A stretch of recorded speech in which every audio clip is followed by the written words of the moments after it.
हर्षिल में आई आपदा के बाद कर्नल अजय कोठियाल के नेतृत्व में बनी जांच कमेटी ने अपनी रिपोर्ट सरकार को सौंप दी है। कमेटी ने हालात का जायजा लेकर ये रिपोर्ट तैयार की है कि प्रभावित लोगों को कैसे मदद पहुंचाई जाए।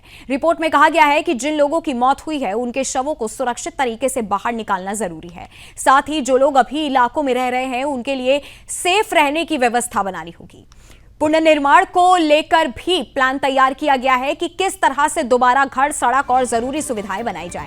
साथ ही इलाके की सुरक्षा को देखते हुए इसे वाइब्रेंट विलेज में बदलने का सुझाव दिया गया है, क्योंकि यह इलाका दूसरे देशों की सीमा से लगा हुआ है। इसलिए राष्ट्रीय सुरक्षा को ध्यान में रखकर खास कदम उठाने की जरूरत बताई गई है। अब रिपोर्ट सरकार को मिल चुकी है और आगे की कार्रवाई का फैसला सरकार को करना है। यह कदम आपदा से प्रभावित लोगों को राहत देने और क्षेत्र को सुरक्षित व मजबूत बनाने की दिशा में अहम साबित होगा।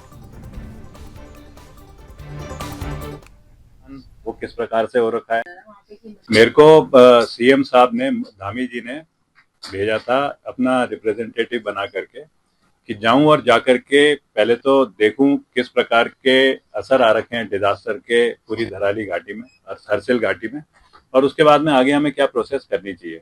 तो उसी के बेसिस पे एक जो एनआईएम के पुराने इंस्ट्रक्टर्स हैं और जो धराली के प्रॉपर रहने वाले जो लोग हैं उनको लेकर के मैं गया था। 4 लोगों की टीम, हम 2 दिन वहां रुके थे। उसमें फिर जो आपदाग्रस्त लोग हैं उनसे मिले, उसके बाद जो डैमेज हुए हैं, किस प्रकार से प्राकृतिक डैमेज हुए हैं उनको हमने देखा। उसके बाद में वहां पे किस प्रकार से एजेंसीज काम कर रही हैं, जो कि इनिशियली तो रेस्क्यू है और उसके बाद में रिहेबिलिटेशन की प्रोसेस में जाएं, उसको देख करके, और फिर डैमेज जो हो रखे हैं प्राकृतिक के डैमेज, उससे कहाँ कहाँ पे असर आ रखा है। जैसे किसी जगह में झील बन गई, किसी जगह में सड़कें ऐसी टूट रही हैं कि वो पहाड़ ना बार बार नीचे आ रहे हैं जब जब सड़कों का दोबारा रिकंस्ट्रक्शन हो रहा है।